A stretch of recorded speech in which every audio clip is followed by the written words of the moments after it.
وہ ہے ایک نیا لیٹسٹ ٹینک الخالد 1 اور زرار کے بعد ہیوی انڈسٹریز ٹیکسلا جو ہے وہ الحیدر ایک نیا ٹینک ہے جو کہ لیٹسٹ ترین ٹینک ہے جس پر کام کر رہا ہے۔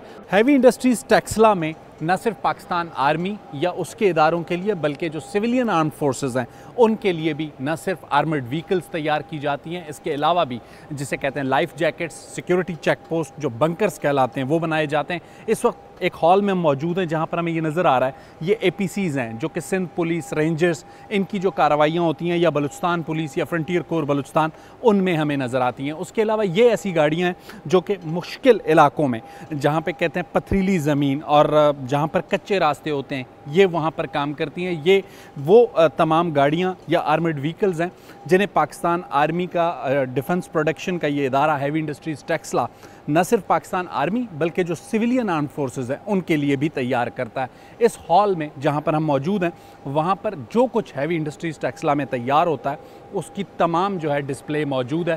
ہم کوشش کریں گے کہ ابھی آپ کو دکھائیں گے کہ یہاں پر جو ٹینکس ہیں الخالد اور زرار اور الخالد 1 ان کو بھی آپ کو دکھائیں اور اس کے علاوہ جو دیگر آرمڈ وہیکلز ہیں وہ بھی آپ کو دکھا سکیں۔ ہیوی انڈسٹریز ٹیکسلا میں جیسے میں نے آپ کو پہلے بتایا کہ آرمڈ وہیکلز بنائی جاتی ہیں۔ اس وقت بھی جو میرے عقب میں یہ گاڑیاں ہیں ہم دیکھتے ہیں کہ پنجاب کے کچے کے علاقوں میں یا سندھ کے کچے کے علاقوں میں جب ڈاکوؤں کے خلاف آپریشنز ہوتے ہیں تو ہمیں اس قسم کی APCs نظر آتی ہیں، لیکن ہیوی انڈسٹریز ٹیکسلا کا اگر ہم کہیں کہ بنیادی مقصد بنانے کا جو تھا وہ تھا ٹینکس کی پروڈکشن میں پاکستان کا خود کفیل ہونا۔ اس وقت ہم ایک ہال میں جہاں پر موجود ہیں وہاں پر میرے عقب میں یہ الخالد ٹینک ہے۔ اگر ہم کہیں کہ یہ ابتدائی وہ ٹینکس ہیں جن کو بنانا پاکستان نے شروع کیا یہ ان ٹینکوں میں شامل ہے اور یہ جو جسے کہتے ہیں ایک انالوگ ٹینک کہلاتا ہے۔ اس کے ساتھ ساتھ الزرار ہے جو ہم آپ کو آگے دکھائیں گے، لیکن الخالد کے ساتھ جو لیٹسٹ ترین اس وقت ٹینک ہے وہ ہے الخالد 1۔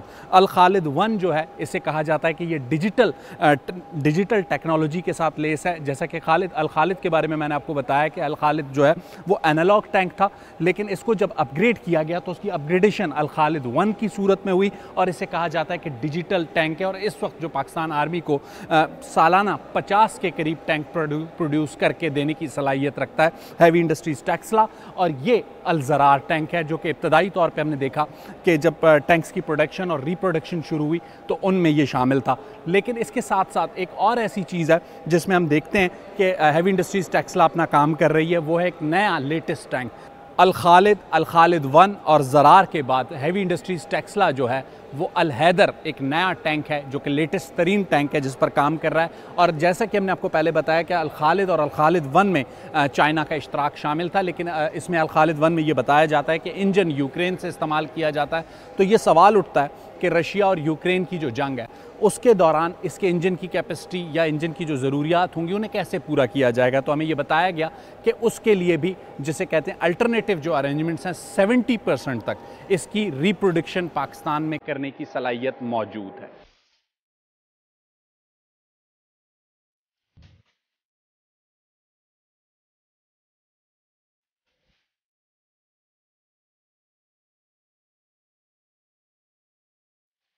ہیوی انڈسٹریز ٹیکسلا میں 8 ڈیفرنٹ یونٹس ہیں۔ اس وقت ہم ایک یونٹ میں موجود ہیں جو کہ ایڈوانس سسٹم ری بلڈ فیکٹری کہلاتا ہے۔ یہ جو یونٹ ہے اس کا کام کیا ہے، اس ساری صورتحال کو ہم جاننے کی کوشش کریں گے۔ ہمارے ساتھ اس یونٹ کے جو مینیجنگ ڈائریکٹر ہیں بریگیڈیئر مبشر وہ موجود ہیں۔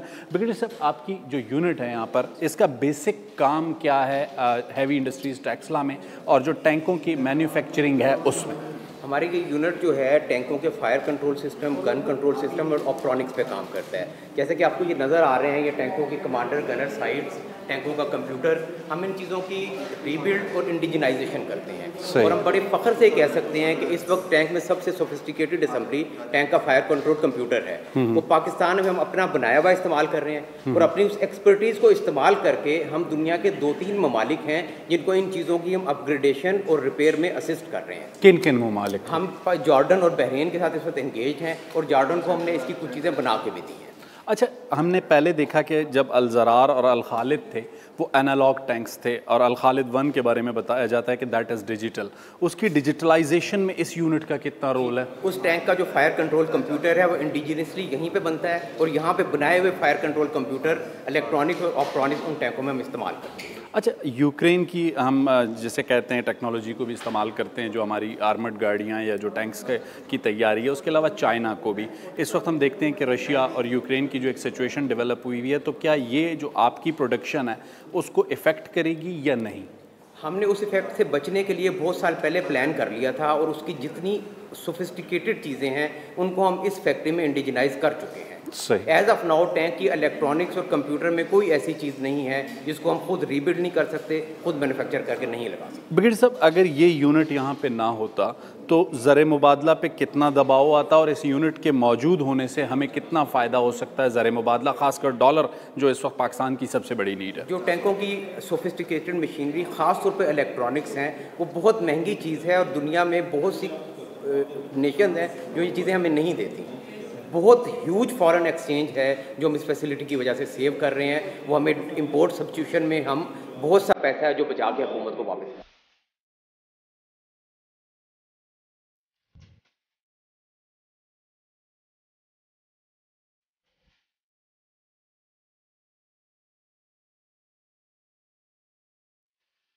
ناظرین، کسی بھی عمارت کے جو پلرز ہوتے ہیں وہ اس عمارت کی بنیاد ہوتے ہیں، اور اسی کے بل پر وہ عمارت کھڑی رہتی ہے. اگر ہم بات کرتے ہیں ہیوی انڈسٹریز ٹیکسلا کی، جہاں پر armed vehicle, bullet proof jacket اور اس سے لے کر ٹینکس تک کی تیاری کا کام ہو رہا ہے، تو اس کے 8 یونٹس میں جو بنیادی یونٹ اگر میں کہوں کہ پلر آرڈک ہے، اور آرڈک اس کا ابتدائی یونٹ بھی ہے. ہمیں یہ بتایا گیا نہ صرف یہ اس کا آخری یونٹ بھی ہے. وہ کیسے، یہ ہمیں بتائیں گے اس یونٹ کے جو سربراہ ہیں بریگیڈیئر وحید صاحب. بات کریں گے ان سے. بریگیڈیئر صاحب، آرڈک کا role basically heavy industries Taxila میں کیا ہے؟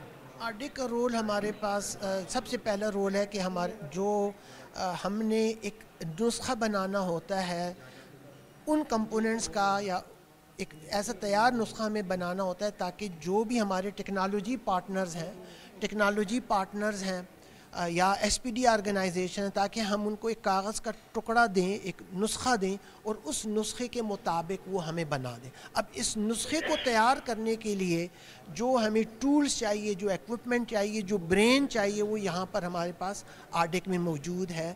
ہمارے پاس انجینئرز ہیں جنہوں نے باہر سے پی ایچ ڈیز کی ہوئی ہیں، تمام کے تمام انجینئرز ماسٹرز ہیں.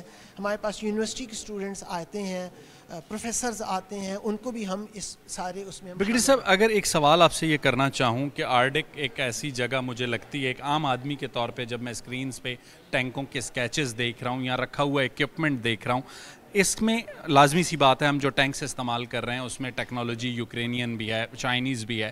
آرڈک اس ساری ٹیکنالوجی پہ کس طریقے سے کام کرتا ہے، اور ریورس انجینئرنگ جو ہے وہ آپ کا کتنا امپورٹنٹ کمپوننٹ ہے اس ڈپارٹمنٹ کا؟ دیکھیں، ہمارے پاس جو کمپوننٹس آتے ہیں اس کی نہ ہمیں کوئی ڈرائنگ دینے کو تیار ہے، نہ ہمیں بتاتے ہیں کہ اس کا میٹیریل کیا ہے، نہ اس کے ہمیں ٹالرنسز بتاتے ہیں.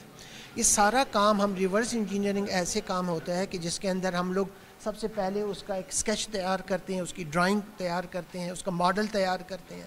پھر ماڈل کے بعد ہم اس کمپوننٹ کا ایگزیکٹ کس میٹیریل کا بنا ہوا ہے اس کی کیمیکل کمپوزیشن معلوم کرتے ہیں. پھر کیمیکل کمپوزیشن کے ساتھ ساتھ ہم لوگ اس کی میٹیریل کی کتنا یہ ہارڈنس کتنا ہے، یہ اس کی اسٹرینتھ کتنی ہے، کتنا ٹارک لے سکتا ہے، یہ سارا کام ہم معلوم کرتے ہیں. اس کے بعد پھر ہم پروسیس شیٹس لکھتے ہیں، اس سارے کو سامنے رکھتے ہوئے پھر کاغذ کا ایک کوئی نسخہ جو ہم تیار کرتے ہیں. پھر ایسا میٹیریل جو کہ پاکستان میں موجود نہیں ہے، پھر ہم اس کی ری انجینئرنگ کی طرف جاتے ہیں کہ اگر ہم دوسرا میٹیریل ری انجینئرنگ بھی کرتے ہیں. ری انجینئرنگ اس لیے ضروری ہے کہ اگر وہ میٹیریل یا اس کی ہم آئی پی کو جب سامنے رکھتے ہیں، آئی پی رائٹس ہوتا ہے ظاہر جو او ای ایم ہوتا ہے، تو ری انجینئرنگ ہمیں اس لیے جاننا پڑتا ہے کہ تاکہ وہ میٹیریل دوسرا ہو لیکن جو اس نے جو فورسز لینی ہے, جو جہاں پر اس نے استعمال ہونا ہے, جس ٹمپریچر پہ اس نے استعمال ہونا ہے, جس ٹارک پہ اس نے استعمال ہونا ہے, وہ دوسرا مٹیریل بھی وہ یہ لے سکے. تو اس کے اندر اگر ہمیں ڈیزائن میں چینج کرنا پڑتا ہے, وہ سارا کام ہم ادھر کرتے ہیں. پھر تیسرا کام جو سب سے ضروری ہم لوگ یہ کر رہے ہیں کہ ایسا سلوشن, مثلا ہمیں فیکٹری یا آرمی کوئی پرابلم پوز کرتی ہے کہ ہمارے ٹینک کی, جو ہمارے چائنیز ٹینکس ہیں یا فار دیٹ میٹر یوکرینی ٹینک ہے, اس کا پروٹیکشن سلوشن کم ہے. تو وہ پھر ہم لوگ خود اس کے تجربے کرتے ہیں, ہم مٹیریل لیتے ہیں, اس پہ تجربے کرتے ہیں, پھر یوزر کے حوالے کرتے ہیں, پروٹوٹائپ تیار کر کے 2-3 پروٹوٹائپس بنائے جاتے ہیں. یوزر اس کو دوڑاتا ہے ٹینک کو, اس کو جانچ, اس کی پھر فیڈ بیک آتی ہے ہمارے پاس, اور فیڈ بیک کے مطابق پھر ہم تمام چینجز کرتے ہیں, پھر ہم لوگ ڈیزائن فریز کر دیتے ہیں. اچھا, ایک چیز جو ہم نے دیکھی ابھی تھوڑا سا اندازہ ہوا کہ الخالد ٹینک ابتدائی طور پہ اینالاگ تھا, الخالد 1 ڈیجیٹلائز ہوا, تو اس کے لیے جو ڈیجیٹلائزیشن کا اس کا عمل ہے وہ بھی HIT نے خود کفالت کے تحت کیا. جی ہاں, ہمارا جو موٹو ہے سیلف تھرو خود کفالت, جیسے آپ نے خود کہا ہے. ہمارے جو ٹیکنالوجی پارٹنرز ہم ان کو ایکوپ کرتے ہیں, مثلا کانسیپٹ ہے, چناب ہے, ایسے ایک لمبی لسٹ ہے, میں ذہن میں ابھی اور بھی ہوں, بہت زیادہ آپ کو لسٹ دے دی جائے گی. ہم ان کے ساتھ شیئر کرتے ہیں کہ ہمیں جو مثلا کسی حد تک تو ہم جا سکتے ہیں, لیکن پھر ٹیکنالوجی پارٹنر ہمارے ساتھ ہینڈ ان گلوز چلتا ہے کہ یہ ڈیجیٹائزیشن میں ہم نے کرنا ہے, جو الیکٹرانکس ہے وہ ایک سٹیپ زیادہ انہوں نے طے کیا ہوا. تو ان کی انجینئرز ادھر, ان کے ساتھ مل کے پھر ہم, جیسے آپ نے الخالد 1 کا پوچھا, ڈیجیٹل ڈرائیور پینل ہے, اس کے اندر پورا یہ سارا ڈیزائن ہوا, اس کے ٹرائلز ہوئے, اور اب ہمارے اس